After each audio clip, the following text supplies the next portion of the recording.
இன்றைக்கி என்ன டாபிக் பார்க்க போகிறோம் அப்படின்னு பார்த்தீங்கன்னா 9th எக்கனாமிக்ஸில் இருக்கக்கூடிய understanding development perspectives measurement and sustainability அப்படின்ற டாபிக் தான் பார்க்க போகிறோம். ஸோ டைட்டில்லேருந்தே தெரியுது நம்ம டெவலப்மெண்ட்டை பற்றி அண்டர்ஸ்டாண்ட் பண்ணிக்க போகிறோம். ஸோ டெவலப்மெண்ட் அப்படின்னா தமிழ் என்னன்னு பார்த்தீங்கன்னா மேம்பாடு இல்லைனா வளர்ச்சி அப்படின்னு அர்த்தம். இந்த லெசன் ஃபுல்லாகவே பார்த்திங்கன்னா நம்ம டெவலப்மெண்ட்டை பற்றி தான் அண்டர்ஸ்டாண்ட் பண்ணிக்க போகிறோம். மீனிங் ஆஃப் டெவலப்மெண்ட் என்ன, indicators of economic development, policies for sustainable development, இதெல்லாம் பற்றி டீட்டெயிலாக தெரிஞ்சுக்க போகிறோம். ஸோ ஃபஸ்ட்டு என்ன கொடுத்துருக்காங்க அப்படின்னு சொல்லி பாருங்கள். இன்ட்ரடக்ஷன் கொடுத்துருக்காங்க. The word development is used widely. Development அப்படின்ற வார்த்தையை நம்ம அடிக்கடி பயன்படுத்திகிட்டே இருக்கோம். வளர்ச்சி அப்படின்ற வார்த்தையை பார்த்திங்கன்னா பரவலாக அடிக்கடி பயன்படுத்திகிட்டே இருக்கோம். It refers to the progress of a particular field or a particular person. ஒரு குறிப்பிட்ட துறை இல்லைனா ஒரு குறிப்பிட்ட நபரோட வளர்ச்சி குறிப்பிடுது. Similarly the economic progress of a country is known as economic development. எப்படி ஒரு பர்டிகுலர் பர்சனுக்கு டெவலப்மெண்ட் இருக்கோ அதே ஒரு கண்ட்ரியோட எக்கனாமிக் ப்ராக்ரஸ் எப்படி சொல்கிறோம் அப்படின்னா எக்கனாமிக் டெவலப்மெண்ட் அப்படின்னு சொல்கிறோம். However the interpretation of the concept development keeps on changing from time to time, from person to person, and its meaning get extended further. இந்த கான்செப்ட் டெவலப்மெண்ட்றது பார்த்திங்கன்னா டைம் டு டைம் சேஞ்ச் ஆகும், person to person change ஆகும். Time to டைம்னா இப்போ ப்ரெசென்ட்டில் ஒரு மாதிரி development இருக்கும், ஃப்யூச்சரில் பார்த்திங்கன்னா வேறு ஒரு டெவலப்மெண்ட் இருக்கும். அதனால் டைம் டு டைம் சேஞ்ச் ஆகும் அப்படின்னு சொல்கிறாங்க. பர்சன் டு பர்சன் சேஞ்ச் ஆகும். எனக்கு ஒரு மாதிரி வளர்ச்சி இருக்கும், உங்களுக்கு ஒரு மாதிரி ஒரு டெவலப்மெண்ட் இருக்கும், வேறு ஒருத்தருக்கு வேறு மாதிரி இருக்கும். ஸோ பர்சன் டு பர்சனும் பார்த்திங்கன்னா இந்த கான்செப்ட் டெவலப்மெண்ட் சேஞ்ச் ஆகிட்டே இருக்கும்னு சொல்கிறாங்க. And its meaning gets extended further. இந்த டெவலப்மெண்ட்டுக்கான மீனிங், அதோட பொருள், டெவலப்மெண்ட் வளர்ச்சியோட பொருள் பார்த்திங்கன்னா மாறிக்கொண்டே இருக்கும். அது மாறுவது ஒரு தொடர் நிகழ்வாகவே இருக்கும் அப்படின்னு சொல்லி குறிப்பிடுறாங்க. Different perspectives about development. Every human being has an ambition or desire of his or her own to achieve progress in life. ஒவ்வொரு மனிதருக்கும் பார்த்திங்கன்னா அவங்களோட குறிக்கோள் இல்லைன்னா விருப்பத்தை அடையிறதுக்கு அவங்கவுங்க வாழ்க்கையில் முன்னேறணும் அப்படின்னு சொல்லி விரும்புகிறாங்க. நீங்கள் உங்கள் குறிக்கோளை அடையணும் அப்படின்னா நீங்கள் உங்கள் அதை அச்சீவ் பண்ணுறதுக்காக ஒரு முன்னேறணும், டெவலப்மெண்ட் அடையணும் அப்படின்னு நினைப்பீங்க. நான் எனக்கு ஒரு ஆம்பிஷன் இருக்கும், டிசைர் இருக்கும். ஸோ அந்த கோல்ஸை அச்சீவ் பண்ணணும் அப்படின்றதுக்காக நான் வாழ்க்கையில் முன்னேறணும் அப்படின்னு சொல்லி விருப்பப்படுவேன். Similarly we have ideas about how a country should progress. அதே மாதிரி பார்த்திங்கன்னா ஒரு நாடு எப்படி முன்னேற வேண்டும் அப்படின்னு சொல்லி மக்கள் பல்வேறு கருத்துக்களை கொண்டிருப்பாங்க. If our thinking turns towards progress and about the ways to achieve the many goals for progress, it's lead to development.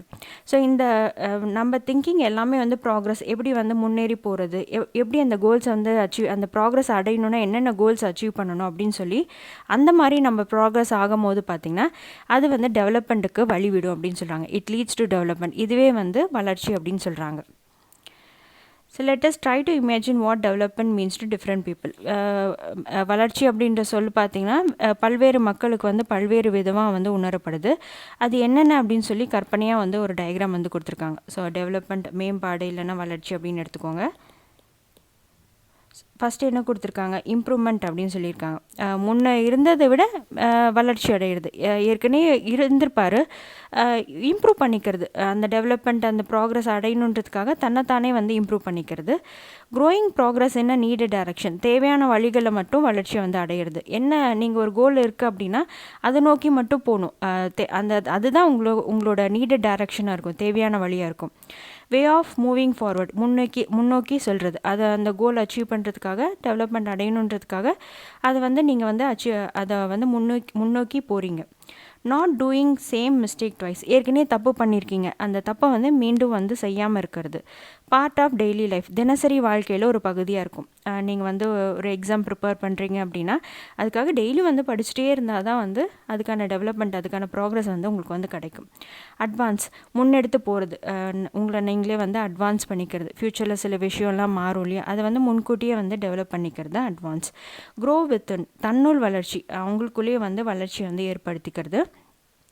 Never ending process, ஒரு முடிவில்லாத செயல்பாடாக இருக்கணும். அதை ஆரம்பிச்சுட்டு நிறுத்திட்டு மறுபடியும் ஆரம்பித்து நிறுத்திட்டு, ஸோ இந்த மாதிரி போகக்கூடாது. நீங்கள் அச்சீவ் பண்ணணும் அப்படின்னு நினச்சிங்கன்னா, டெவலப்மெண்ட் அடையணும் அப்படின்னு நினச்சிங்கன்னா அது ஒரு நெவர் எண்டிங் ப்ராசஸாக இருக்கணும், முடிவில்லாத செயல்பாடாக இருக்கணும். பெட்டரிங் யுவர் செல்ஃப், உங்களை நீங்களே நல்லா டெவலப் பண்ணிக்கணும், நல்லா மேம்பாடு அடைய வைக்கணும்.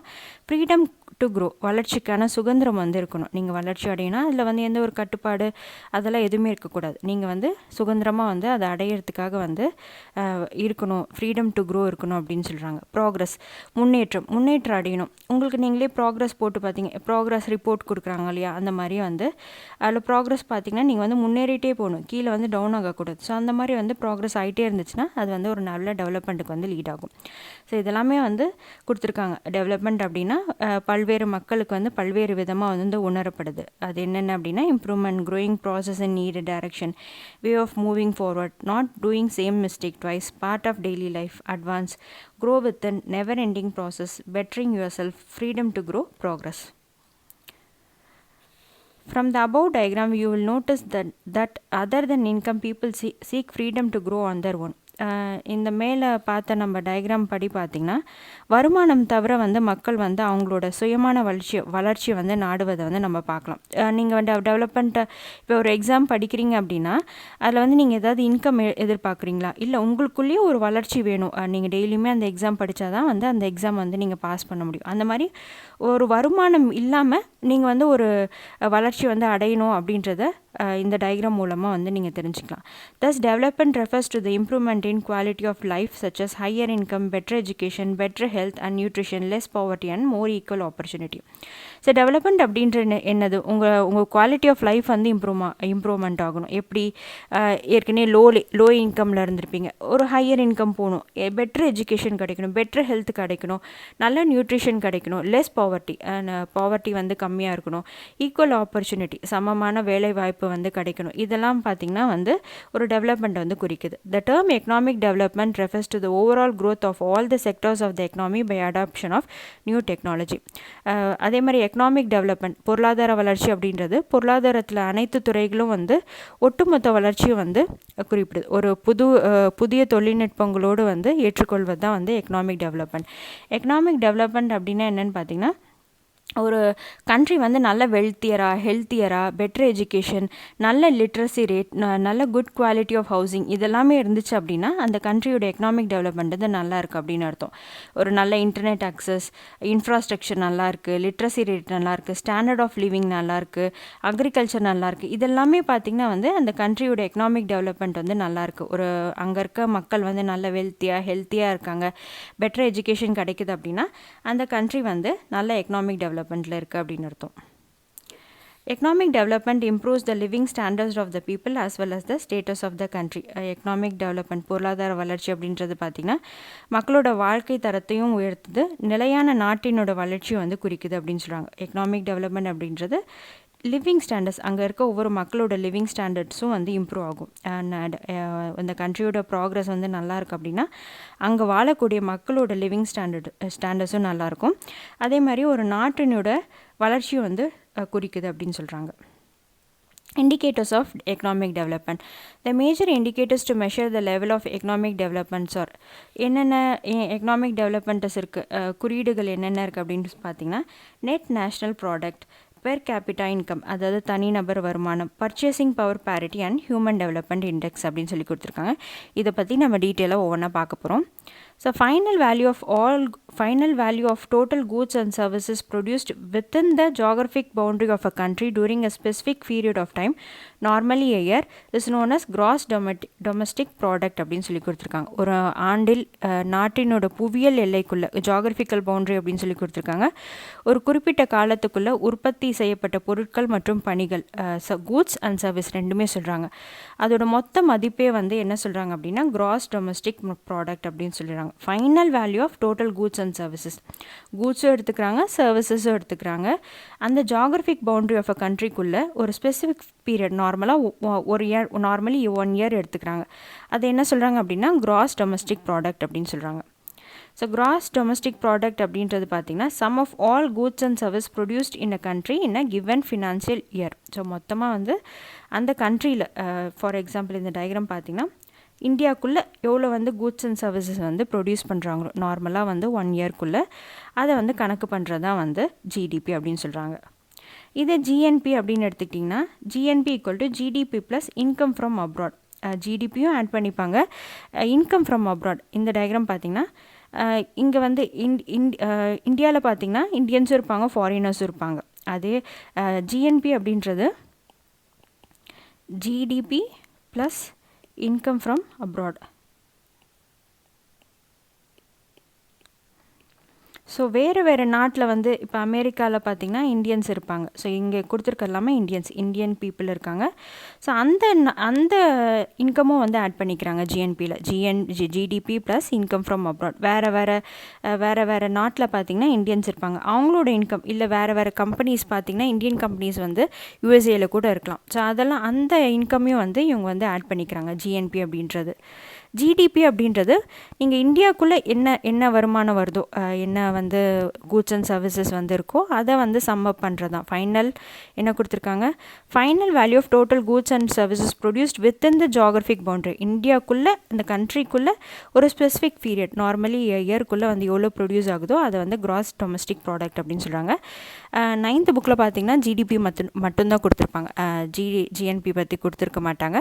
உங்கள் அண்டர்ஸ்டாண்டிங்காக நான் ஜிஎன்பி பற்றியும் வந்து சொல்லியிருக்கேன். 10th புக்கில் வந்து இன்னும் டீட்டெயிலாக வந்து ஃபார்முலாஸோடு கொடுத்துருப்பாங்க, அதை வந்து நீங்கள் வேணால் ரெஃபர் பண்ணிக்கலாம். அடுத்தது பார்த்திங்கன்னா G8 கண்ட்ரிஸ் அப்படின்னு கொடுத்துருக்காங்க. அவங்களோட ஜிடிபி பெர் கேபிட்டா வேல்யூ எவ்வளோ எல்லாமே பார்த்திங்கன்னா நம்ம கன்வீனியன்ஸ்க்காக வந்து யூஎஸ் டாலருக்கு வந்து மாற்றிப்போம். நம்ம இந்தியாவில் வந்து ருப்பியாக இருக்குது இல்லையா, அந்த மாதிரி வேறு கண்ட்ரீஸ்க்கு வேறு கரன்சி வேல்யூஸ் இருக்கும். ஆனால் வந்து நம்ம வந்து எப்படி நார்மலாக வந்து இன்டர்நேஷ்னலி அக்செப்டட் வந்து யூஎஸ் டாலராக இருக்கனால அதுக்கு வந்து நம்ம மாற்றிக்கிறோம். ஸோ G8 கண்ட்ரிஸ் அப்படின்னு கொடுத்துருக்காங்க. சார்க் கண்ட்ரீஸும் கொடுத்துருக்காங்க. G8 கண்ட்ரீஸில் பார்த்திங்கன்னா UK, Russia, Canada, France, USA, Italy, Japan, Germany இவங்களாம் இருக்காங்க. அவங்களோட ஜிடிபி என்ன அப்படின்னு சொல்லி பார்த்துக்கோங்க. சார்க் கண்ட்ரீஸில் பார்த்திங்கன்னா ஆப்கானிஸ்தான், பங்களாதேஷ், பூட்டான், இந்தியா, மால்தீவ்ஸ், நேபாள், பாகிஸ்தான், ஸ்ரீலங்கா இவங்களாம் இருக்காங்க. ஸோ பிரிக் கண்ட்ரீஸில் பார்த்திங்கன்னா பிரேசில், இதில் நீங்கள் ஈஸியாகவே வந்து புரிஞ்சுக்கலாம். பிரிக்ஸ் அப்படின்றது Brazil, Russia, India, China, South Africa அப்படின்றது தெரிஞ்சுக்கலாம். அவங்களோட GDP per capita value and US டாலர்ஸில் வந்து கொடுத்துருக்காங்க. நான் வந்து ஒரு ஷார்ட் ஃபார்ம் வந்து உங்களுக்கு வந்து சொல்லிக் கொடுக்குறேன், G8 கண்ட்ரீஸ் அண்ட் சார்க்கை வந்து எப்படி ஞாபகம் வச்சுக்கிறது அப்படின்னு சொல்லிட்டு. ஸோ G8 கண்ட்ரீஸ் வந்து எப்படி ஞாபகம் வச்சுக்கலாம் அப்படின்னு பார்த்தீங்கன்னா,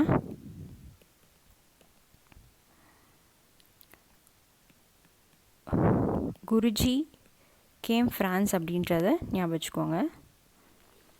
ஸோ என்னென்ன வரும், G for Germany, USA, R for Russia, இன்னொரு யூக்கு பார்த்திங்கன்னா யூகே, அடுத்தது பார்த்திங்கன்னா ஜப்பான், ஐக்கு வந்து இட்டாலி, இந்தியா கிடையாது, G8 வந்து இந்தியா வரமாட்டாங்க, இட்டாலி. அடுத்தது பார்த்திங்கன்னா கேம் ஃப்ரான்ஸ் அப்படின்னு கொடுத்துருக்கேன் இல்லையா, ஸோ இதில் இருந்து CA மட்டும் எடுத்துக்கோங்க, கனடா, கேம் ஃப்ரான்ஸ். அடுத்தது பார்த்திங்கன்னா ஃப்ரான்ஸ். ஸோ G8 கண்ட்ரீஸில் பார்த்திங்கன்னா Germany, USA, Russia, UK, Japan, Italy, Canada, France. So இதுக்கான ஷார்ட் ஃபார்ம் பார்த்திங்கன்னா குருஜி கேம் ஃப்ரான்ஸ் அப்படின்றது தான்.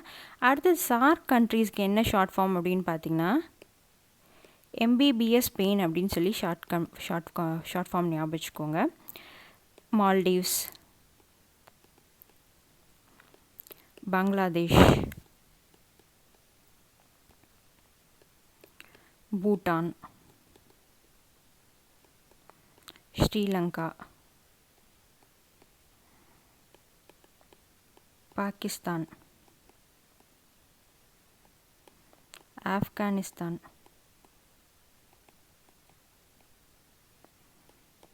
India, Nepal. So M for Maldives, B for Bangladesh, இன்னொரு Bக்கு பார்த்திங்கன்னா Bhutan, S for Sri Lanka, P for Pakistan, A for Afghanistan, I for India, N for Nepal. So சார்க்குக்கு பார்த்திங்கன்னா MBBS Spain அப்படின்னு சொல்லி ஞாபகம் வச்சுக்கோங்க. G8 கண்ட்ரீஸ்க்கு குருஜி கேம் ஃப்ரான்ஸ் அப்படின்னு சொல்லி ஞாபகம் வச்சுக்கோங்க. G8 கண்ட்ரீஸ் யார், Germany, USA, Russia, UK, Japan, Italy, Canada, France இவங்களாம் இருக்காங்க. ஸோ பிரிக்ஸ்க்கு பார்த்திங்கன்னா நீங்கள் ஈஸியாக வந்து ஞாபகம் வச்சுக்கலாம். ஸோ இந்த கண்ட்ரீஸ்க்கான ஷார்ட்கட் வந்து கொடுத்துருக்கேன். ஸோ நல்லா ஞாபகம் வச்சுக்கோங்க. அடுத்தது நெட் நேஷ்னல் ப்ராடக்ட்டை பற்றி கொடுத்துருக்காங்க. The net national product NNP is considered as a true measure of the national output. It is known as national income. So net national product வந்து எப்படி சொல்கிறாங்க அப்படின்னா நேஷ்னல் இன்கம் அப்படின்னு சொல்லி குறிப்பிடுறாங்க. ஒரு நிகர நாட்டு உற்பத்தி, இதற்கு இன்னொரு பேரும் இருக்குது, என்ன நேஷ்னல் இன்கம் அப்படின்னு சொல்கிறாங்க. இதான் வந்து ஒரு ட்ரூ மெஷர்மெண்ட். ஒரு நாட்டோட உற்பத்தி இருக்கணும்னா NNPயை மெஷர் பண்ணால் போதும் அப்படின்னு சொல்கிறாங்க. A rise in per capita income means an increase in aggregate real output. Per capita income, ஒரு தனிநபர் வருமானம் வந்து உயருது அப்படின்னா அது பார்த்திங்கன்னா ஒரு ரியல் அவுட்புட்டில் வந்து நமக்கு வந்து அது வந்து தெரியும். நமக்கு வந்து பெர் கேபிட்டா இன்கம், ஒரு நாட்டில் வந்து ஒரு தனிநபரோட வருமானமும் இம்ப்ரூவ் ஆகும்போது நமக்கு பார்த்திங்கன்னா அதோட ரியல் அவுட்புட்லேயும் வந்து இன்க்ரீஸ் ஆகும் அப்படின்றத குறிப்பிட்றாங்க. Hence this is a better indicator than national income for measuring development. So இதை மெஷர் பண்ணுறது தான் வந்து ஒரு பெட்டர் இண்டிகேட்டராக இருக்கும். ஒரு டெவலப்மெண்ட் வந்து மெஷர் பண்ணுறதுக்கு பெர் கேபிட்டா இன்க்ரீஸ் தான் நமக்கு வந்து ஒரு பெட்டர் இண்டிகேட்டராக இருக்கும் அப்படின்னு சொல்கிறாங்க. For measuring a development it's income is considered to be one of the most important factors. டெவலப்மெண்ட்டை வந்து மெஷர் பண்ணுறதுக்கு வந்து வருமானம் வந்து ஒரு முக்கிய காரணியாக இருக்குது அப்படின்னு சொல்லி கருதப்படுது. Countries with higher income R considered to be more development with the lesser income.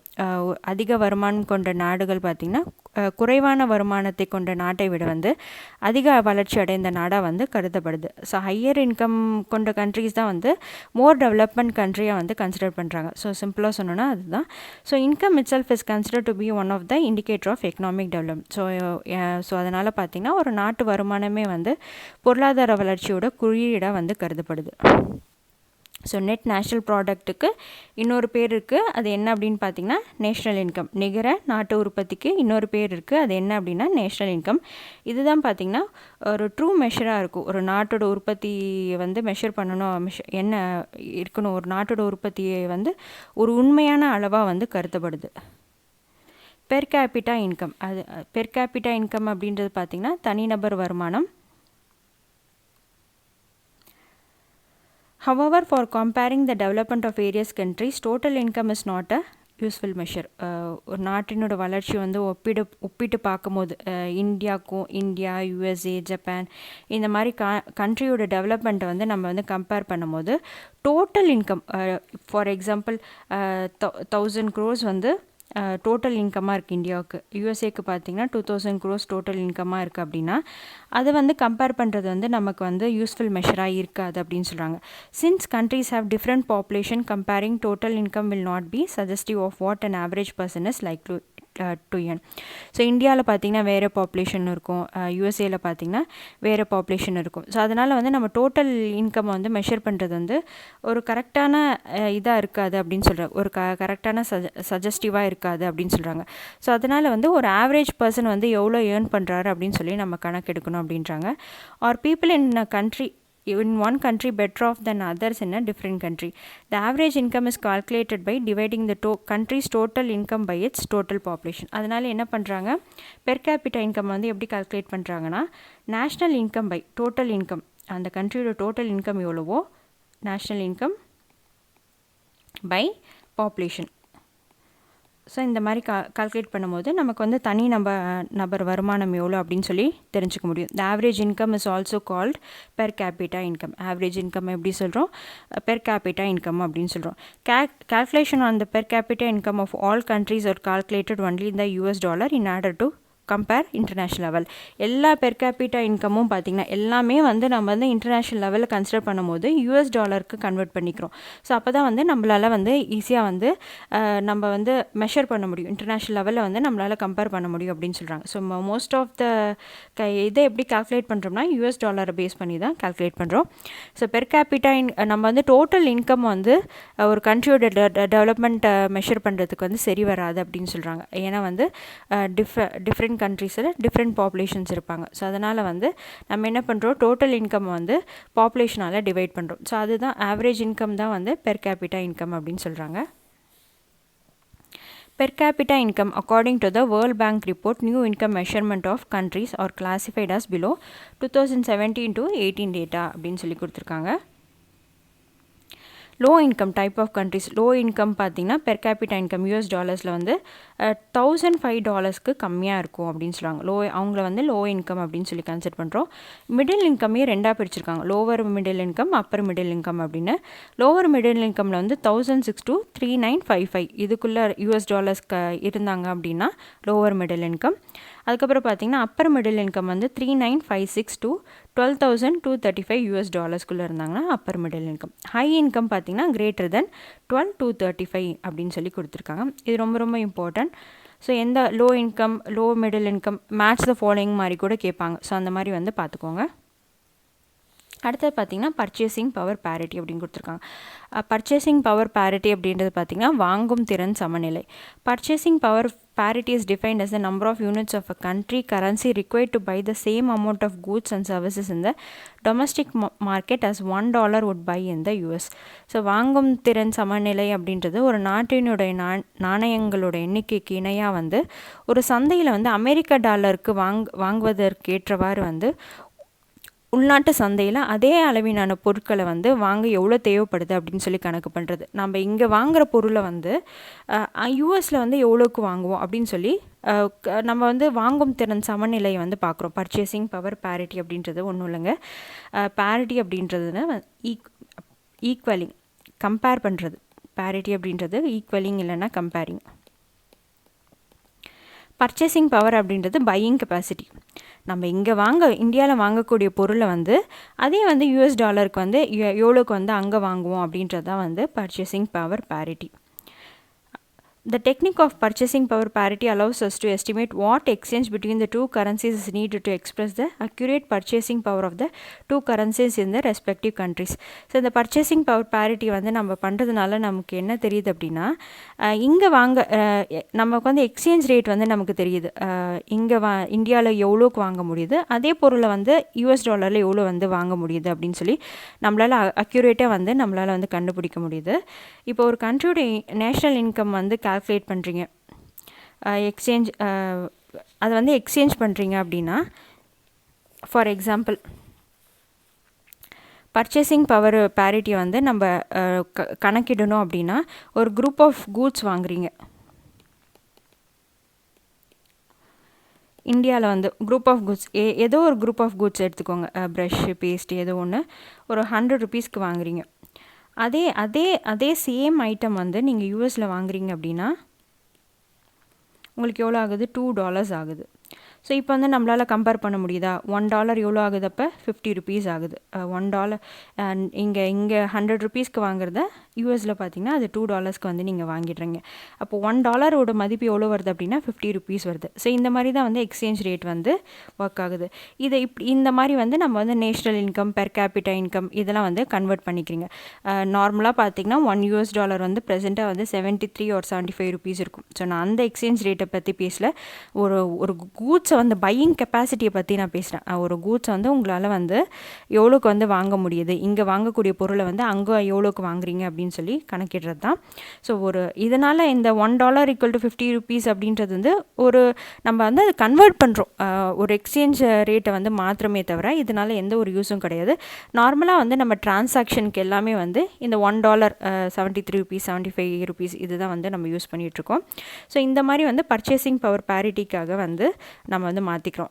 இது எப்படி அப்படின்னா, உங்கள்கிட்ட எவ்வளோ மணி இருக்குது அப்படின்றது மேட்ரு கிடையாது, அந்த மணியை வச்சு நீங்கள் எவ்வளோ கூட்ஸ் உங்களால் வாங்க முடியுது அப்படின்றது தான் பர்ச்சேசிங் பவர் பேரிட்டி. ஸோ அந்த மாதிரி பார்த்திங்கன்னா அப்போ வந்து நம்ம வந்து பர்ச்சேசிங் பவர் பேரிட்டி வந்து நம்ம வந்து உங்களுக்கு வந்து அப்போ வந்து உங்களுக்கு வந்து கம்மியாகும் போது நீங்கள் வந்து பெர் கேபிட்டா பர்ச்சேசிங் பவர் பேரிட்டியில் வந்து லீடிங்கில் வந்து வருவீங்க அப்படின்னு சொல்கிறாங்க. Recently, India became the third largest economy in the terms of PPP. Purchasing power பேரிட்டியை பொறுத்த வரைக்கும் பார்த்திங்கன்னா இந்தியா வந்து தேர்ட் லார்ஜஸ்ட்டாக இருக்காங்க. சைனா தான் பார்த்திங்கன்னா லார்ஜஸ்ட்டாக இருக்காங்க, ஃபஸ்ட்டில் இருக்காங்க. அதுக்கப்புறம் US பார்த்திங்கன்னா செகண்ட் பொசிஷனில் வந்து இருக்காங்க. ஸோ நீங்கள் வந்து $1 = 75 எடுக்கும் போதும் $1 = $50 எடுக்கும் போதும் உங்களுக்கு வந்து பர்ச்சேசிங் $50 எடுக்கும்போது பார்த்தீங்கன்னா நீங்கள் பர்ச்சேசிங் பவர் பேரிட்டியில் வந்து லீடிங்கில் வருவீங்க. ஸோ அதனால தான் பார்த்தீங்கன்னா இந்தியா வந்து தேர்ட் பிளேஸில் வந்து இருக்காங்க. ஸோ ஃபஸ்ட்டு பார்த்தீங்கன்னா சைனா இருக்காங்க, செகண்ட் வந்து யூஎஸ் இருக்காங்க, தேர்ட் வந்து இந்தியா இருக்காங்க. இது வந்து கேட்கக்கூடிய கொஷினாக இருக்கும். இந்தியா வந்து எத்தனாவது பர்ச்சேசிங் பவர் பேரிட்டி டேர்ம்ஸில் வந்து இந்தியா எத்தனாவது பிளேஸில் இருக்காங்க அப்படின்னு சொல்லி கேட்பாங்க. ஸோ பர்ச்சேசிங் பவர் பேரிட்டி அப்படின்றது வாங்கும் திறன் சமநிலை. இங்கே வாங்கக்கூடிய பொருளை வந்து யூஎஸ் டாலரில் நீங்கள் எவ்வளோக்கு வந்து வாங்குவீங்க அப்படின்றது கன்வெர்ட் பண்ணுறது, ஒரு எக்ஸ்சேஞ்ச் பிட்வீன் த 2 கரன்சிஸ் தான் வந்து பர்ச்சேசிங் பவர் பேரிட்டி. அடுத்தது பார்த்திங்கன்னா ஹியூமன் டெவலப்மெண்ட்டை பற்றி பார்ப்போம். மனித வள மேம்பாடு. Human resources necessary for the progress of any country. ஒரு நாட்டினோட முன்னேற்றத்துக்கு வந்து மனித வளங்கள் வந்து அவசியமாக இருக்குது. The term human resources refers to the collective abilities of people which can be utilised in the production sector. மனித வளம் அப்படின்றது பார்த்திங்கன்னா உற்பத்தி துறையில் வந்து பயன்படுத்தக்கூடிய வளங்களாக இருக்கும். ஸோ நம்ம வந்து ஒரு ஹியூமன் ரிசோர்ஸ் அப்படின்றது ஒரு பீப்புளோட கலெக்டிவ் எபிலிட்டிஸ், அது வந்து ப்ரொடக்ஷன் செக்டரில் வந்து நம்ம யூஸ் பண்ணிக்கலாம். உற்பத்தி துறையில் வந்து பயன்படுத்தக்கூடிய மனித வளங்களை கொண்டு இருக்கும் மக்களையே வந்து ஹியூமன் டெவலப்மெண்ட் அப்படின்னு சொல்லி சொல்கிறோம். நம்ம ஹியூமன் ரிசோர்ஸஸ் அப்படின்னு சொல்கிறோம். Human resource development means the development of a person physical and mental abilities through education, health care and training. மனிதவள மேம்பாடு அப்படின்றது மனிதனோட உடல் திறன், அதுக்கப்புறம் பார்த்திங்கன்னா சுகாதாரம், கல்வி, மருத்துவம் மற்றும் பயிற்சிகள் இதெல்லாம் வந்து மேம்படுத்துவது தான். Therefore, investment in education and health of people can result in higher rate of returns in the future of a country.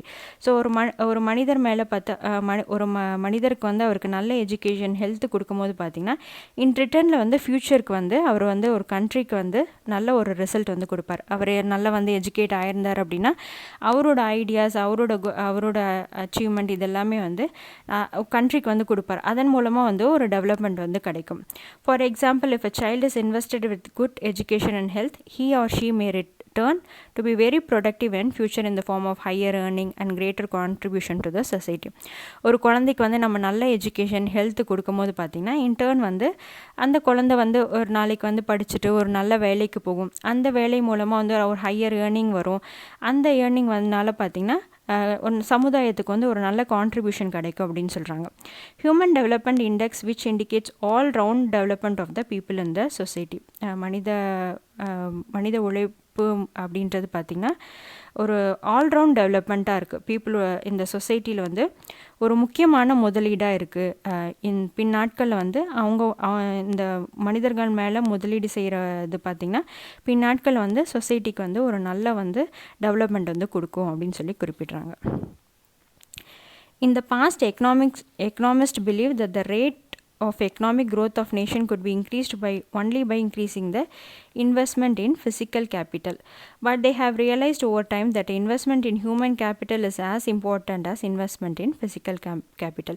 பழைய காலத்தில் வந்து எக்கனாமிஸ்ட் என்ன சொன்னாங்க அப்படின்னா, ஒரு கண்ட்ரியோட பொருளாதார வளர்ச்சி இருக்கணும்னா உடல் உழைப்பு, ஃபிசிக்கல் கேபிட்டல் மட்டும் இருந்தால் போதும் அப்படின்னு சொல்கிறாங்க. அது எப்போ பாஸ்டில் வந்து சொல்கிறாங்க. ஆனால் இப்போ வந்து அவங்க என்ன ரியலைஸ் பண்ணியிருக்காங்க அப்படின்னா இந்த கருத்துக்கு வந்து மாறுறாங்க. எப்படி மாறுறாங்க அப்படின்னா ஃபிசிக்கல் மட்டும் இருந்தால் போதாது, ஹியூமன் கேபிட்டலும் இருக்கும், மனித உழைப்பின் முதலீடும் வந்து இருக்கணும் அப்படின்னு சொல்லி சொல்கிறாங்க. Investment in human capital is as important as investment in physical capital. எவ்வளோக்கு எவ்வளோ ஃபிசிக்கல் கேபிட்டலில் கொடுக்குறோமோ அதே மாதிரி வந்து ஹியூமன் கேபிட்டலையும் வந்து இன்வெஸ்ட்மெண்ட் பண்ணணும் அப்படின்னு சொல்லி அந்த கருத்தில் அந்த பாஸ்டில் பார்த்திங்கன்னா ஃபிசிக்கல் கேபிட்டலில் மட்டும் இன்வெஸ்ட் பண்ணால் போதும் அப்படின்னு சொல்கிறாங்க. அது இல்லை, அப்படி கிடையாது, கொஞ்சம் ரியலைஸ் பண்ணிவிட்டு என்ன சொல்கிறாங்க அப்படின்னா ஹியூமன் கேபிட்டலும் ஃபிசிக்கல் கேபிட்டலில் எவ்வளோ இம்பார்ட்டன்ஸ் கொடுக்குறோமோ அதே அளவுக்கு வந்து ஹியூமன் கேபிட்டலுக்கும் வந்து இம்பார்ட்டன்ஸ் கொடுக்கணும் அப்படின்னு சொல்லி சொல்கிறாங்க. வாட் இஸ் HDA அப்படின்னு சொல்லி கொடுத்துருக்காங்க. லைஃப் எக்ஸ்பெக்டன்சி அட் பர்த், ஆயுட்காலம், average education levels plus adult literary rates, standard of living, GNI per capita, PPP அப்படின்னு சொல்லி கொடுத்துருக்காங்க. ஸோ இதெல்லாம் தான் HDI அப்படின்னு சொல்லி கொடுத்துருக்காங்க. The ministry of human resource development is responsible for the development of human resources in India. Its headquarters is situated at Shastri Bhavan in New Delhi. இந்தியாவோட மனித வளங்களோட வளர்ச்சிக்கு பார்த்திங்கன்னா மனித வள மேம்பாடு அமைச்சகம் தான் பொறுப்பாக இருக்காங்க. இதனோட தலைமையகம் எங்கே இருக்குது அப்படின்னா நியூ டெல்லியில் இருக்குது அப்படின்னு சொல்லி சொல்கிறாங்க. Human development report of the world prepared and released by UNDP. Human development report வந்து யார் வந்து ப்ரிப்பேர் பண்ணி ரிலீஸ் பண்ணுறாங்க அப்படின்னு சொல்லி கேட்பாங்க. யார் பண்ணுறாங்க அப்படின்னா யூஎன்டிபி தான் பண்ணுறாங்க. Human development index India, Russia, China, Pakistan, Bangladesh, south Africa, Sri Lanka இவங்களும் கொடுத்துருக்காங்க. 2010 பார்த்திங்கன்னா 0.580 வந்திருக்காங்க. 2015 பார்த்திங்கன்னா 0.64, நல்ல ஒரு இம்ப்ரூவ்மெண்ட் இருந்திருக்கு. 5 இயர்ஸில் பார்த்திங்கன்னா இம்ப்ரூவ் ஆயிருக்காங்க. ஸோ அந்த மாதிரி ஒவ்வொரு கண்ட்ரீஸ்க்கும் வந்து கொடுத்துருக்காங்க. இந்தியாவோடது மட்டும் இம்பார்ட்டன்ட் கொடுத்து நல்லா பார்த்துக்கோங்க. ஸோ இதெல்லாமே பழைய டேட்டா. நீங்கள் எக்ஸாம்ஸ்க்கு ப்ரிப்பேர் பண்ணுறீங்க, காம்படிட்டிவ் எக்ஸாம்ஸ்க்கெலாம் ப்ரிப்பேர் பண்ணுறீங்க அப்படின்னா ரீசெண்டாக என்ன டேட்டாஸ் இருக்குது, 2021, 22 அந்த மாதிரி டேட்டாஸ் வந்து நல்லா பார்த்துக்கோங்க. அடுத்தது பாருங்கள், literacy rate 2011, sex ratio females per 1000 males 2011, enrolment in higher education percentage 2015 to 16. இது எல்லாமே கொஞ்சம் பழைய டேட்டா தான். ரீசெண்டாக இருக்க டேட்டாஸ் எடுத்து பார்த்துக்கோங்க.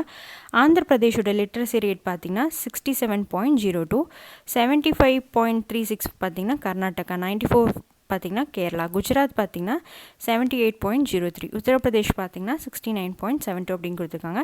தமிழ்நாடோட லிட்ரஸி ரேட் 2011 படி பார்த்திங்கன்னா 80.09. இந்தியாவோட லிட்ரஸி ரேட் பார்த்திங்கன்னா 74.04. இந்தியாவை கம்பேர் பண்ணும்போது தமிழ்நாடு வந்து ஹையராகவே இருக்காங்க. செக்ஸ் ரேஷியோ ஃபீமேல்ஸ் பெர் 1000 பெண்களுக்கு 1000 ஆண்களுக்கு வந்து எவ்வளோ பெண்கள் இருக்காங்க அப்படின்னு சொல்லி கணக்கிடுறது தான். அப்படி பார்த்திங்கன்னா தமிழ்நாட்டில் வந்து 1000 ஆண்களுக்கு வந்து 996 996 பெண்கள் வந்து இருக்காங்க. இந்தியாவில் பார்த்திங்கன்னா ஆவரேஜாக வந்து 943 இருக்காங்க. ஹையர் எஜுகேஷனுக்கு வந்து என்ரோல்மெண்ட் பண்ணுறாங்க இல்லையா, அவங்களோட பர்சன்டேஜ் பார்த்திங்கன்னா 44.3% இருக்குது. இந்தியாவில் பார்த்திங்கன்னா ஆவரேஜாக டோட்டலாக இந்தியா அப்படின்னு இருக்கும்போது எல்லாமே ஆவரேஜாக எடுக்கும்போது 24.5. இது எல்லாமே கேட்குறதுக்கான சான்சஸ் இருக்குது. ஸோ நல்லா பார்த்துக்கோங்க. அடுத்தது, literacy rate of Tamil Nadu is the second highest among the southern states. Southern ஸ்டேட்ஸில் compare பண்ணும்போது பார்த்திங்கன்னா லிட்ரஸி ரேட் வந்து ஹையராகவே இருக்குது. தமிழ்நாட்டில் செகண்ட் ஹையஸ்ட் அப்படின்னு சொல்லி கொடுத்துருக்காங்க. ஸோ சதர்ன் ஸ்டேட்ஸை ஸோ நல்லா பார்த்துக்கோங்க. Tamil Nadu literacy rate is higher then the national average. So தமிழ்நாடுல லிட்ரஸி ரேட் பார்த்திங்கன்னா ஹையராக இந்தியா நேஷ்னல் ஆவரேஜ் அப்படின்றது இந்தியா தான். ஸோ நம்ம நேஷ்னல் ஆவரேஜை கம்பேர் பண்ணும்போது தமிழ்நாடு உள்ள லிட்ரஸி ரேட் வந்து ஹையராகவே இருக்குது அப்படின்றாங்க. த enrolment for higher education in Tamil Nadu is highest in India. Higher எஜுகேஷனுக்காக மேல் படிப்புக்காக வந்து என்ரோல்மெண்ட் பண்ணுறாங்க இல்லையா, அவங்களோட ரேட்டும் வந்து அதிகமாக இருக்குது இந்தியாவில். தமிழ்நாட்டில் பார்த்திங்கன்னா ஹையராக இருக்குது அப்படின்னு சொல்லி குறிப்பிட்றாங்க. அடுத்தது பார்த்திங்கன்னா சஸ்டைனபிள் டெவலப்மெண்ட் பற்றி பார்ப்போம். Sustainable development is taken to mean development without damaging the environment and not compromising with the needs of the future generation. So sustainable development அப்படின்றது பார்த்திங்கன்னா நிலையான மேம்பாடு அப்படின்றது. ஸோ நிலையான பொருளாதார மேம்பாடு அப்படின்றது தற்போது சூழ்நிலையை வந்து சேதப்படுத்தாமல், வித்தவுட் டேமேஜிங் த என்விரான்மெண்ட்டை டேமேஜ் பண்ணாமல், அதே மாதிரி வந்து ஃப்யூச்சர் ஜென்ரேஷனுக்கான நீட்ஸை வந்து காம்ப்ரமைஸ் பண்ணாமையும் பண்ணுறது தான் பார்த்திங்கன்னா சஸ்டைனபிள் எக்கனாமிக் டெவலப்மெண்ட். தற்போது சூழ்நிலையை வந்து சேதப்படுத்தாமலும் எதிர்கால சங்கதியினர் ஜென்ரேஷனுக்கு தேவையான எந்தவித சமரசமும் செஞ்சு கொள்ளாமல் வந்து அதை வந்து பண்ணணும். அதுதான் வந்து சஸ்டைனபிள் எக்கனாமிக் டெவலப்மெண்ட் அப்படின்னு சொல்கிறாங்க. The consequences of environmental degradation do not respect national or state boundaries. So சுற்றுச்சூழல் சீரழிவு விளைவுகளை பார்த்திங்கன்னா தேசிய மாநில எல்லைகளுக்கு உட்பட்டது மட்டும் இல்லை. Sustainability of development is comparatively a new area of knowledge in which scientists, economists, philosophers and other social scientists are working together. So இந்த நிலையான மேம்பாடுக்கு பார்த்திங்கன்னா அறிஞர்கள், பொருளாதார வல்லுநர்கள், சமூகத்தை சேர்ந்தவங்க இவங்கெல்லாம் பார்த்திங்கன்னா ஒன்று சேர்ந்து உழைக்கிறதுனால பார்த்திங்கன்னா நமக்கு வந்து ஒரு சஸ்டைனபிள் டெவலப்மெண்ட் நிலையான மேம்பாடு வந்து அமையும் அப்படின்னு சொல்கிறாங்க. Natural resources can be divided into renewable sources and non-renewable sources. Natural resources பார்த்திங்கன்னா renewable, non-renewable அப்படின்னு சொல்லி பிரிக்கிறாங்க. புதுப்பிக்கத்தக்க மற்றும் மறுபடியும் வந்து புதுப்பிக்கத்தக்காத வளங்கள் அப்படின்னு சொல்லி ரெண்டாக பிரிக்கிறாங்க. Ground water is an example of renewable sources. Ground வாட்டரை வந்து நிலத்தடி நீரை வந்து நம்ம வந்து மறுபடியும் வந்து ரீயூஸ் கொண்டு வந்துக்கலாம், நம்ம ரெனியூ பண்ணிக்கலாம் அப்படின்னு சொல்கிறாங்க. The question arises as how sustainable development is possible if the resources are overused rather than getting replenished. இதில் என்ன கொஷின் வந்து வருது அப்படின்னு பார்த்திங்கன்னா, நம்ம வந்து கிரவுண்ட் வாட்டர் வந்து அதிகமாக செலவு பண்ணும்போது அங்கே வந்து எப்படி வந்து சஸ்டைனபிள் டெவலப்மெண்ட் வந்து இருக்கும். நம்ம வந்து கிரவுண்ட் வாட்டர் யூஸ் பண்ண மறுபடியும் வந்து அதை வந்து நம்ம வந்து மழை நீர் ஏதாவது ஒன்று சேகரிக்கணும். அப்போ தானே வந்து நமக்கு மறுபடியும் வந்து நம்ம கிரவுண்ட் வாட்டர் வந்து கிடைக்கும் அப்படின்னு சொல்கிறாங்க. நிலத்தடி நீர் அப்படின்றது பார்த்திங்கன்னா தகுந்த வளங்களாக இருக்குது. வளங்களை வந்து மீண்டும் பயன்படுத்துவதற்கு பதிலாக வந்து செலவு செய்து விட்டால் எப்படி வந்து நிலையான மேம்பாடு வந்து சாத்தியமாக இருக்கும் அப்படின்னு கேள்வி எழுது இல்லையா. ஸோ வந்து ரெனியூவபிள் சோர்சஸ் வளங்களை வந்து பல ஆண்டுகளுக்கு பயன்படுத்திய பிறகு நமக்கு வந்து தீர்ந்து போயிடும். அதை வந்து நம்மளால் வந்து உருவாக்க முடியாது அப்படின்னு சொல்கிறாங்க. நீங்கள் வந்து கிரவுண்ட் வாட்டர் யூஸ் பண்ணிகிட்டே இருந்தீங்க அப்படின்னா ஒரு கட்டத்தில் வந்து அது தீர்ந்து போயிடும், மறுபடியும் வந்து அதை உருவாக்க முடியாத நிலை வந்து ஏற்பட்டுரும். Non-renewable resources get exhausted after certain number of years of extracting and using them and they cannot be replenished. So அதுக்கடுத்து பார்த்திங்கன்னா non-renewable sources அப்படின்றது ஒரு certain extent வரைக்கும் நீங்கள் எக்ஸ்ட்ராக்ட் யூஸ் பண்ணிட்டீங்க அப்படின்னா மறுபடியும் வந்து அதை வந்து உருவாக்க முடியாது அப்படின்னு சொல்கிறாங்க. We have not inherited the world from our forefathers. We have borrowed it from our children அப்படின்னு சொல்கிறாங்க. ஸோ நம்ம வந்து இந்த வேர்ல்டை வந்து பார்த்திங்கன்னா நம்ம ஃபோர்ஃபாதர்ஸ் கிட்டே இருந்து நம்ம வந்து இன்ஹெரிட் பண்ணல, அதை நம்ம வந்து சில்ட்ரன்ஸ்க்காக வந்து பாரோ பண்ணியிருக்கோம் அப்படின்னு சொல்கிறாங்க. ஸோ இதெல்லாம் ஒரு சின்ன பாக்ஸில் வந்து கொடுத்துருப்பாங்க, ஒரு நமக்கு வந்து அவேர்னஸ் க்ரியேட் பண்ணணும் அப்படின்றதுக்காக. To achieve real sustainability, we need to balance economic, social and environmental sustainability in equal harmony. So நம்ம வந்து சஸ்டைனபிள் டெவலப்மெண்ட்டை வந்து பாதுகாக்கணும் அப்படின்னா, நிலையான மேம்பாட்டை வந்து அடையணும் அப்படின்னா பொருளாதாரம், சமூகம் மற்றும் சுற்றுச்சூழல் சமநிலை சுற்றுச்சூழல் தன்மையை வந்து நம்ம வந்து சமமாக வச்சுக்கணும், ஈக்குவலாக வச்சுக்கணும் அப்படின்னு சொல்கிறாங்க. In general the question of development or progress is continue. So development அப்படின்றது நமக்கு வந்து கண்டினியூ ஆகிட்டே தான் இருக்கும். At all times as a member of society and individuals we need to ask where we want to go, what we wish to become and what our goals are. பொதுவாக வந்து மேம்பாடு இல்லைனா முன்னேற்றம் அப்படின்ற கேள்வி தொடர்ந்து வந்து இருந்துக்கிட்டே தான் இருக்கும்.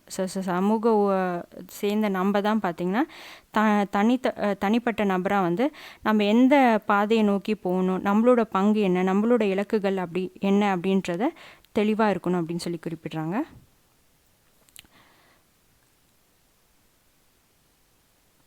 ஸோ சஸ்டைனபிலிட்டி அப்படின்றது பார்த்திங்கன்னா என்விரான்மெண்ட், எக்கனாமி, சொசைட்டி இது எல்லாமே சேர்ந்து ஈக்குவலாக இருக்கிறது தான். அடுத்து பார்த்திங்கன்னா நேச்சுரல் ரிசோர்ஸஸ் கொடுத்துருக்காங்க. ரினியூவபிள் சோர்ஸஸ், நான்-ரினியூவபிள் சோர்ஸஸ், இயற்கை வளங்கள். ஸோ ரினியூவபிள் சோர்ஸஸ் என்னென்னு பார்த்திங்கன்னா பிளான்ஸ், அனிமல்ஸ் இதெல்லாமே வந்து ரினியூவபிள் சோர்ஸஸ். நான்-ரினியூவபிள் சோர்ஸஸ் பார்த்திங்கன்னா மினரல்ஸ், ஃபாசில் ஃபியூயல்ஸ், சாயில்ஸ் இதெல்லாமே வந்து நான்-ரினியூவபிள் சோர்ஸஸ். ஒரு வாட்டி யூஸ் பண்ணிட்டீங்க அப்படின்னா நம்மளால் வந்து திருப்பி வந்து கொண்டு வர முடியாது. Renewable sources are pollution free and environment friendly. This resources take a short time for renewal. So renewable sources பார்த்திங்கன்னா பொல்யூஷன் ஃப்ரீயாக இருக்கும். ஸோ கிரவுண்ட் வாட்டர்லாம் எடுத்துக்கிட்டிங்கன்னா அதில் வந்து பொல்யூஷன் இருக்குமா? கிடையாது, பொல்யூஷன் ஃப்ரீயாக தான் இருக்கும். அதே மாதிரி வந்து என்விரான்மெண்ட் ஃப்ரெண்ட்லி. கிரவுண்ட் வாட்டர் வந்து யூஸ் பண்ணிட்டீங்க அப்படின்னா மறுபடியும் வந்து ஒரு ஷார்ட் டைம் வந்து எடுத்துக்கும், அது மறுபடியும் வந்து ரினியூ பண்ணுறதுக்காக மறுபடியும் வந்து ஊறணும் இல்லையா அந்த தண்ணி. ஸோ அதுக்கு வந்து ஒரு ஷார்ட் டைம் வந்து எடுத்துக்கும். ரினியூவபிள் சோர்ஸஸ்க்கு எக்ஸாம்பிள் என்னென்னு பார்த்தீங்கன்னா solar energy, wind energy, water, wood, paper அப்படின்னு கொடுத்துருக்காங்க. அதுக்கடுத்து நான்-ரினியூவபிள் சோர்ஸஸ் என்னென்ன அப்படின்னு பார்த்தீங்கன்னா நான்-ரினியூவபிள் சோர்ஸஸ் வந்து பொல்யூட் ஆகும், அதே மாதிரி வந்து என்விரான்மெண்ட்டை வந்து டேமேஜ் பண்ணும். மில்லியன்ஸ் ஆஃப் இயர்ஸ் வந்து தேவைப்படும், மறுபடியும் வந்து ஃபார்ம் ஆகணும் அப்படின்னா மில்லியன்ஸ் ஆஃப் இயர்ஸ் வந்து தேவைப்படும் அப்படின்றாங்க. எக்ஸாம்பிள் பார்த்தீங்கன்னா மெட்டல்ஸு, கிளாஸு, ஃபாசில் ஃபியூல்ஸ் இதெல்லாமே வந்து எக்ஸாம்பிளாக சொல்லியிருக்காங்க. ஃபாசில் ஃபியூல்ஸ் வந்து ஒரு வாட்டி யூஸ் பண்ணிட்டீங்க அப்படின்னா அது வந்து மறுபடியும் வந்து உருவாகிறதுக்கு வந்து மில்லியன் இயர்ஸ் ஆகும். அதே மாதிரி இதெல்லாம் பார்த்திங்கன்னா நம்ம என்விரான்மெண்ட் வந்து டேமேஜ் பண்ணும். So policies for sustainable development, நிலையான மேம்பாட்டிற்கான கொள்கைகள் என்னென்ன அப்படின்னு பார்ப்போம். Use of non conventional source of energy. India depends on thermal and hydro power plans to meet its power needs. Both this resources have an advance environment effect. இந்தியாவோட மின்சார தேவையை வந்து பூர்த்தி செய்யணும் அப்படின்னா அனல் மின்சாரம் இல்லைனா பார்த்திங்கன்னா புனல் மின்சாரம், அதாவது ஹைட்ரோ பவர் பிளான்ஸை தான் நம்பியிருக்காங்க. ஆனால் இதெல்லாம் பார்த்திங்கன்னா இந்த ரெண்டுமே வந்து ஒரு சுற்றுச்சூழலுக்கு வந்து பாதகம் விளைவிக்கக்கூடியதாக இருக்கும். So thermal power plants emits large quantities of carbon dioxide which pollute the environment. So thermal power பிளான்ஸில் வந்து பார்த்திங்கன்னா நிறைய கார்பன் டை ஆக்சைட்ஸ் வந்து எமிட் ஆகும். ஸோ அதனால் வந்து நமக்கு வந்து என்விரான்மெண்ட் வந்து பொல்யூஷன் ஆகும் அப்படின்றாங்க. Solar power in India. Solar power is the conservation of energy from sunlight to electricity. Solar power அப்படின்றது உங்களுக்கு தெரியும். சூரிய சக்தி அப்படின்றது சூரிய ஒளியின் மூலமாக வந்து மின்சக்தியை வந்து நேரடியாக வந்து எடுக்கிறது. அதுதான் வந்து சொல்லியிருக்காங்க. எப்படின்னா directly using photovoltaic cells or indirectly using concentrated solar power. நேரடியாக வந்து ஃபோட்டோவால்டிக் அதாவது மின்னழுத்த செல்கள் மூலமாகவும் இல்லைன்னா பார்த்தீங்கன்னா கான்சன்ட்ரேட்டட் சோலார் பவர் மூலமாகவும் எடுக்கிறது தான் வந்து solar power. Solar panels absorb the sunlight as a source of energy to generate electricity. So அந்த சோலார் பேனல்ஸில் என்ன பண்ணும் அப்படின்னு பார்த்தீங்கன்னா சன்லைட்டில் இருந்து வர எனர்ஜியை வந்து அப்சர்வ் பண்ணி அதை வந்து எலக்ட்ரிசிட்டியை உருவாக்கும். A solar electric system can reliably produce electricity for homes and offices. இப்போல்லாம் பார்த்தீங்கன்னா நிறைய வந்து சோலார் எலக்ட்ரிக் சிஸ்டம் வந்து வீடுகளையும் கொண்டு வந்துட்டாங்க, ஆஃபீஸஸ்லேயும் கொண்டு வந்துட்டாங்க. ஸோ இது வந்து எலக்ட்ரிசிட்டி ப்ரொடியூஸ் ஆகுறதுனால this distributed solar system are often installed by home and business owners to reduce electricity cost. So electricity காஸ்ட்டை ரெடியூஸ் பண்ணுறதுக்காக பார்த்திங்கன்னா நிறைய ஹோம்ஸு அப்புறம் பார்த்திங்கன்னா வந்து ஆஃபீஸஸ்லேயும் வந்து கொண்டு வர ஆரம்பிச்சிட்டாங்க. Solar power in India is a fast developing industry. Solar power பார்த்திங்கன்னா இந்தியாவில் வந்து ஒரு வேகமாக வளரக்கூடிய தொழிலாக இருக்குது. Tamil Nadu is the state with highest install solar capacity in India. தமிழ்நாட்டில் பார்த்திங்கன்னா அதிக அளவிலான சூரிய மின்தகடு அமைப்பு வந்து இருக்குது. அதிக அளவிலான சூரிய மின்தகடு அமைப்பு கொண்ட மாநிலமாக இருக்குது Tamil Nadu. India is one of the leading solar power producing states in India. அதே மாதிரி தமிழ்நாடும் பார்த்திங்கன்னா லீடிங்கில் இருக்காங்க, உற்பத்தி செய்கிறதுல வந்து லீடிங்கில் இருக்காங்க. As on 31 July 17. So this 2017 data அது. The total installed capacity in Tamil Nadu is 1697 megawatts. 2017 data படி பார்த்திங்கன்னா மொத்தமாக பார்த்திங்கன்னா 1697 megawatts வந்து இன்ஸ்டால் பண்ணியிருக்காங்க. என்விரான்மெண்ட் பாலிசிஸ் இன் இந்தியா. என்விரான்மெண்ட் பாலிசிஸ் என்னென்ன அப்படின்னு பார்ப்போம். இந்தியாவோட சுற்றுச்சூழல் கொள்கைகள் என்னென்ன அப்படின்னு. Environment policies in India have been evolved considerably over the past 3 decades. சுற்றுச்சூழல் கொள்கைகளை பார்த்திங்கன்னா கடந்த 30 ஆண்டுகளாக வந்து உருவாக்கிட்டே இருக்காங்க. These policies have covered a wide range of issues such as air, water pollution, waste management and biodiversity conservation. So இதில் பார்த்திங்கன்னா நீர் மாசுபாடு, கழிவு மேலாண்மை இதெல்லாம் பார்த்திங்கன்னா பாதுகாக்கும் விதமாக வந்து இந்த என்விரான்மெண்ட் பாலிசிஸ் வந்து இந்தியாவில் வந்து கொண்டு வந்திருக்காங்க. India faces challenge in economic development which has to be achieved with limited resources, minimum externalities and in the presence of an uncertain climate. So இந்தியாவோட நிலைமை எப்படி இருக்குது அப்படின்னு பார்த்திங்கன்னா குறைந்த வளங்கள் தான் இருக்குது. குறைந்த வளங்களோட பொருளாதார மேம்பாட்டை அடைய வந்து பல்வேறு சவால்களை வந்து எதிர்கொள்ள வேண்டியதாக இருக்குது. One of the approaches to overcome this challenge is through the path of sustainable development. இதை எப்படி எதிர்கொள்கிறது அப்படின்னு பார்த்திங்கன்னா நம்ம வந்து சஸ்டைனபிள் டெவலப்மெண்ட் மூலமாக வந்து இந்த சவால்களை வந்து ஒரு நிலையான மேம்பாட்டு மூலமாக வந்து இந்த சவால்களை வந்து மேற்கொள்கிறாங்க. The Supreme Court of India has interpreted and introduced new changes in environment protection through a series of direction and judgments. So உச்ச நீதிமன்றமும் பார்த்திங்கன்னா அவங்களோட தீர்ப்புகள் மூலமாக வந்து நிறைய வழிகாட்டுதல்கள், கூடுதலாக வந்து சுற்றுச்சூழலில் பாதுகாப்பதற்கான புதிய மாற்றங்கள் இந்த மாதிரி வந்து நிறைய வந்து நடைமுறைப்படுத்தணும் அப்படின்னு சொல்லி உத்தரவிட்டிருக்காங்க. Article 51AG of the Constitution states that it shall be the duty of every citizen of India to protect and improve the natural environment including forests, lakes, rivers and wildlife and have compassion for living creatures. So article 51AG படி பார்த்திங்கன்னா காடுகள், ஏரிகள், ஆறுகள், வன உயிர்கள், இயற்கை சூழல்களை பேணணும், மேம்படுத்தணும், உயிரினங்களை வந்து பாதுகாக்கணும். இந்தியாவில் உள்ள ஒவ்வொரு குடிமகனும் வந்து ஒவ்வொரு குடிமகனோட கடமையாக இருக்குது அப்படின்னு சொல்லி ஆர்டிக்கல் 51AGயில் வந்து நம்ம குறிப்பிடுறாங்க. Development increases the quality of life. This means that people have higher income, better education, better health and nutrition, less poverty and more equality of opportunity. Development அப்படின்றது பார்த்திங்கன்னா ஒரு வளர்ச்சி, நம்மளோட குவாலிட்டி ஆஃப் லைஃப் வந்து improve பண்ணுறதுக்கான ஒரு வளர்ச்சி. இதில் பார்த்திங்கன்னா பீப்புளுக்கு வந்து ஒரு நல்ல இன்கம் கிடைக்கும். டெவலப்மெண்ட் ஆனாங்கன்னா நல்ல இன்கம் கிடைக்கும், பெட்டர் எஜுகேஷன் கிடைக்கணும், ஹெல்த், நியூட்ரிஷன், லெஸ் பாவர்ட்டி இருக்கும், மோர் ஈக்குவாலிட்டி, ஆப்பர்ச்சுனிட்டியில் வந்து மோர் ஈக்குவாலிட்டி. மறுபடியும் டெவலப்மெண்ட் என்ன ஏற்கனவே நம்மள இன்ட்ரொடக்ஷன்லேயே பார்த்தோம் இல்லையா, அதை தான் வந்து சொல்லியிருக்காங்க. List of environment acts in India. Environment acts in India என்னென்ன அப்படின்னு சொல்லி பார்ப்போம். நேஷ்னல் கிரீன் ட்ரிபியூனல், தேசிய பசுமை தீர்ப்பாயம் act 2010. Environment protection and conservation of forest and other national resources, சுற்றுச்சூழல் பாதுகாப்பு, காடுகள் மற்றும் இயற்கை வனங்களை வந்து பாதுகாக்கிறது. பயாலஜிக்கல் டைவர்சிட்டி ஆக்ட் அப்படின்றது 2002 வந்து கொடுத்துருக்காங்க. To provide conservation of biological diversity. The Environment Protection Act 1986, providing for the protection and improvement of the environment. என்விரான்மெண்ட்டை பார்த்திங்கன்னா பாதுகாக்கிறது, மேம்படுத்துறது, இதுக்கெலாம் வந்து அதிகாரம் கொடுத்துருக்காங்க. Forest conservation act 1980, check deforestation and encourage afforestation of non forest areas. அடுத்து பார்த்திங்கன்னா water prevention and control of pollution act 1974, நீர் பாதுகாப்பு மற்றும் மாசுபடுத்தல் தடுப்பு சட்டம் அப்படின்னு கொடுத்துருக்காங்க. Provides maintenance and restoration and quality of all types of surface and ground waters. அனைத்து வகையான ஆறுகள், ஏரிகள், குளங்களை வந்து மீட்டு பராமரிக்கிறது தான் வந்து வாட்டர் ஆக்ட் 1974. அடுத்தது வைல்ட் லைஃப் ப்ரொடெக்ஷன் ஆக்ட் 1972, வனவிலங்குகள் பாதுகாப்பு சட்டம் 1972, provide protection of wild animals and birds, காட்டு விலங்குகள், பறவைகளுக்கு இதுக்கெல்லாம் வந்து பாதுகாப்பு வந்து வழங்குறது. இதில் வந்து எப்படி கொஷின் கேட்பாங்க அப்படின்னு பார்த்தீங்கன்னா, மேட்ச் த ஃபாலோயிங் மாதிரி கேட்பாங்க. என்விரான்மெண்ட் ப்ரொடெக்ஷன் ஆக்ட் இந்த இயர், ஃபாரஸ்ட் ப்ரொடெக்ஷன் ஆக்ட் இந்த இயர். ஸோ டைரக்ட் கொஷின் கூட கேட்பாங்க, இல்லை மேட்ச் 4 ஆப்ஷன்ஸ் கொடுத்துட்டு எந்த இயர்ன்னு சொல்லி மேட்ச் பண்ண சொல்லியும் கேட்பாங்க. அடுத்து பாருங்கள், நம்ம வந்து சூஸ் த ஃபாலோ எம்சிக்யூஸ் வந்து பார்ப்போம். அசெஷனுக்கு பற்றி கொடுத்துருக்காங்க. Development increases the quality of life. People will have higher income, better education, better health and nutrition, less poverty அப்படின்னு கொடுத்துருக்காங்க. ஸோ ரெண்டுமே அசெஷன், ரீசன் ரெண்டுமே கரெக்ட் தான். Both A and R are true and R explain A. The term human resources refer to. Human ரிசோர்ஸஸ்னால் என்ன அப்படின்னு பார்த்தீங்கன்னா, collective abilities of people. For comparing development between countries, there is considered to be one of the most important attributes. So income தான் பார்த்திங்கன்னா நமக்கு வந்து முக்கியமான காரணியாக இருக்குது. ஒரு கண்ட்ரிக்கும் இன்னொரு கண்ட்ரிக்கும் வந்து கம்பேர் பண்ணணும் அப்படின்னா இன்கம் தான் மெயின் ரீசனாக இருக்குது. ஸோ இன்கம் தான் இதுக்கான answer. Dash is considered a true measure of national income. NNP தான் பார்த்திங்கன்னா கண்ட்ரியோட ட்ரூ நேஷ்னல் மெஷராக இருக்குது. Dash income is also call per capita income. Average income தான் பார்த்தீங்கன்னா பெர் கேபிட்டா இன்கம் அப்படின்னு சொல்கிறாங்க.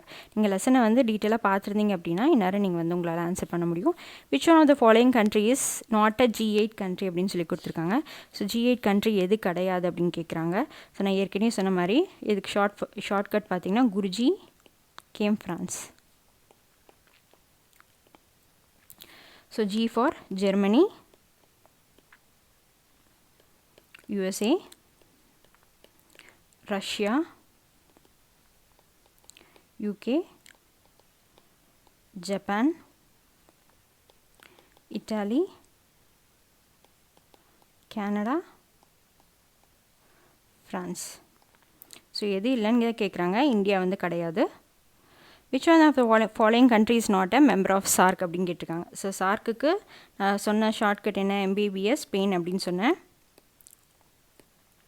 So M for Maldives, Bangladesh, Bhutan, Sri Lanka, Pakistan, Afghanistan, India, Nepal அப்படின்னு கொடுத்துருந்தேன். ஸோ இதில் யார் இல்லை அப்படின்னு பார்த்தீங்கன்னா சைனா வந்து கிடையாது. ஸோ அதனால தான் பார்த்தீங்கன்னா இதை பார்க்க சொல்லி நான் சொன்னேன். ஸோ இந்த மாதிரி கொஷின்ஸ் வந்து கேட்பாங்க. The net national product is considered as a true measure of a national output. So correct தான். It is also known as a national income. ரெண்டுமே கரெக்ட் தான். Both A and R are true and R explains A. Human resources necessary for the progress of the country, of any country. Investment in education and health of people can result in higher rate of returns in a future for a country. ஒரு child மேலே வந்து நல்ல education health கொடுத்தீங்கன்னா அந்த child வந்து ஃப்யூச்சரில் வந்து நமக்கு ஒரு நல்ல ரிட்டர்ன்ஸ் வந்து கொடுப்பாங்க. ஒரு அவங்க வந்து படிச்சுட்டு வேலைக்கு போவாங்க, அதன் மூலமாக வந்து நல்ல ஏர்னிங் வந்து கொடுப்பாங்க, கண்ட்ரியோட ப்ராக்ரஸ்க்கும் வந்து ஹெல்ப் பண்ணுவாங்க. ஸோ ரெண்டுமே கரெக்ட் தான். Both A and R are true and R explains A. The Human Development Index HDI does not take into the account the following dimension in its calculation. எதை வந்து எடுத்துக்க மாட்டாங்க அப்படின்னா ஜெண்டரை வந்து எடுத்துக்க மாட்டாங்க. ஹெல்த்து, எஜுகேஷன், இன்கம் இது எல்லாமே பார்த்தீங்கன்னா ஹியூமன் டெவலப்மெண்ட் இண்டெக்ஸில் வந்து எடுத்துப்பாங்க. எதை எடுத்துக்க மாட்டாங்க அப்படின்னு பார்த்தீங்கன்னா gender. Among the following states, which state have the literacy rate 2011 higher than national average? யாருன்னு பார்த்தீங்கன்னா Tamil Nadu. Sex ratio means sex ரேஷியோனா என்ன அப்படின்னு சொல்லி கேட்குறாங்க. The number of females per 1000 males. So 1000 மேல்ஸ்க்கு வந்து எவ்வளோ வந்து ஃபீமேல்ஸ் இருக்காங்க அப்படின்றதான் வந்து sex ratio. இன்டர்ஜென்ரேஷனல் equality is ensured under the process of எதை base பண்ணியிருக்குன்னா sustainable development. Find the odd one அப்படின்னு சொல்லி கொடுத்துருக்காங்க. இதில் ஆட் ஒன் பார்த்தீங்கன்னா பேப்பர் தான். Dash is a state with highest installed solar capacity in India அப்படின்னு கேட்குறாங்க. Tamil Nadu. Dash resources are those which will get exhausted after a year of use. எது non-renewable sources தான் பார்த்தீங்கன்னா நீங்கள் யூஸ் பண்ண கொஞ்ச நாள் கழிச்சு அது இல்லாமையே போயிடும். Thermal plants emits large quantity of carbon dioxide which pollutes the environment. Fill in the blanks கேட்டிருக்காங்க. Economic progress of any country is known as economic development.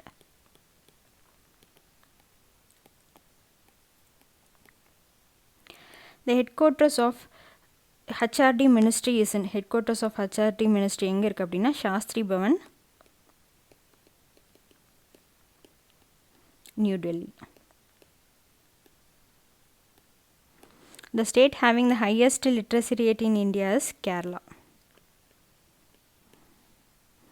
Human Development Report of the World prepared and released by UNDP, United Nations Development Program.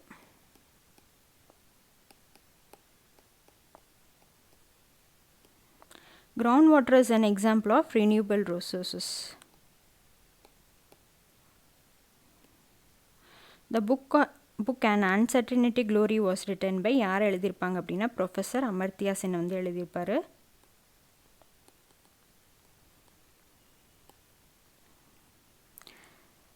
So அடுத்து பார்த்திங்கன்னா development அப்படின்னு சொல்லி கொடுத்துருக்காங்க. Development அப்படின்றது part of daily life. Human resources அப்படின்றது education. Solar energy அப்படின்றது renewable resources. 1972 பார்த்திங்கன்னா wild life protection act. So அதனால தான் நான் வந்து இயர்ஸ் வந்து பார்த்துக்க சொன்னேன். என்விரான்மெண்ட் ப்ரொடெக்ஷன் ஆக்ட் 1986 அந்த மாதிரி வந்து பார்த்துக்கோங்க. ஸோ டெவலப்மெண்ட் அப்படின்றது part of daily life. Human resources அப்படின்றது பார்த்திங்கன்னா எஜுகேஷன். அதுக்கப்புறம் சோலார் எனர்ஜி பார்த்திங்கன்னா wild life protection act solar energy அப்படின்றது ரெனியூபிள் ரிசோர்ஸஸ். 1972 பார்த்திங்கன்னா wild life protection act. So thank you friends. இந்த வீடியோ உங்களுக்கு பிடிச்சிருந்தா உங்கள் ஃப்ரெண்ட்ஸோட ஷேர் பண்ணுங்கள், லைக் பண்ணுங்கள், மறக்காமல் சப்ஸ்கிரைப் பண்ணிவிடுங்க.